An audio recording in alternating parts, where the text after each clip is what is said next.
अन्न की कीमत। प्राचीन समय की बात है। एक गांव में सलोनी नाम की एक लड़की रहती थी।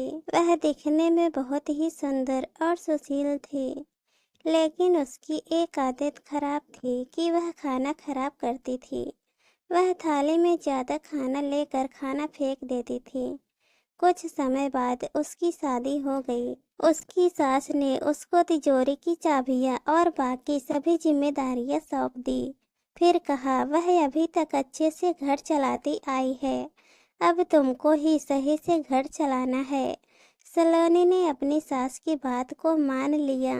इसके बाद अब से सलोनी अपने पति से बार बार कभी चीनी, कभी आटा और कभी दाल मंगवाती थी। जब उसकी सास को इस बारे में पता चला तो उसने सलोनी से कहा, तुम महीने भर का राशन एक बार में क्यों नहीं मंगवाती? सलोनी ने बताया कि वह एक साथ मंगवाती तो है, लेकिन वह कम पड़ जाता है। सलोनी की सास ने इसके बाद यह पता लगाने के लिए कि राशन कहाँ जाता है, रसोई में थोड़ी नजर रखनी शुरू कर दी। कुछ दिन रसोई में देखने पर उसको पता चला कि सलोनी ज्यादा खाना बनाती थी, जिससे बहुत सारा खाना फ्रिज में पड़ा रहता था।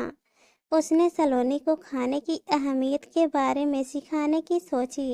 एक दिन उसने सलोनी को बुलाकर कहा कि हमारे पहले वाली नौकरानी के बच्चे की तबीयत ठीक नहीं है, मुझे वहां जाना है, क्या तुम भी चलोगी? सलोनी भी अपनी सास के साथ जाने के लिए तैयार हो गई। अपनी नौकरानी की बस्ती में जाकर मोहिनी की सास ने कहा कि मैं अभी रास्ता पूछ कर आती हूँ। तब तक सलोनी वहीं खड़ी रही। सलोनी ने एक घर के अंदर देखा तो एक छोटा सा बच्चा भूख के कारण रो रहा था। उसकी माँ ने अपने अनाज के सभी बर्तन देखे, लेकिन वो खाली थे। यह देखकर सलोनी को रोना आ गया।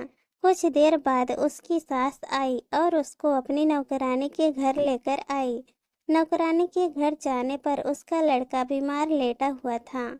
सलोनी की सास ने बीमारी का कारण पूछा तो नौकरानी ने बताया कि वह एक घर से बचा हुआ खाना लेकर आई थी, लेकिन उसको यह नहीं पता था कि वह खाना खराब हो चुका था, जिससे उसके बेटे की तबीयत भी खराब हो जाएगी। यह कहकर वह रोने लगी। अपनी नौकरानी की सहायता करके कुछ देर के बाद सलोनी और उसकी सास अपने घर आ गए। घर आने पर सलोनी अपनी सास के गले लगकर रोने लगी। उसकी सास ने रोने का कारण पूछा तो सलोनी ने अपनी गलतियों पर पश्चाताप करते हुए कहा कि मैं खाने को बहुत बर्बाद करती थी और किसी को खाने के लिए 2 वक्त की रोटी भी नहीं है। सलोनी ने अपनी सास से कहा कि वह खाने को कभी बर्बाद नहीं करेगी। सलोनी को अन्न की कीमत महसूस होने पर उसकी सास खुश थी। अन्न की बर्बादी मां अन्नपूर्णा का अपमान होता है, इसलिए खाना बर्बाद ना करें। इस कहानी पर आप लोगों की क्या राय है, कमेंट में जरूर बताना। और अगर कहानी पसंद आए तो चैनल को सब्सक्राइब कर देना।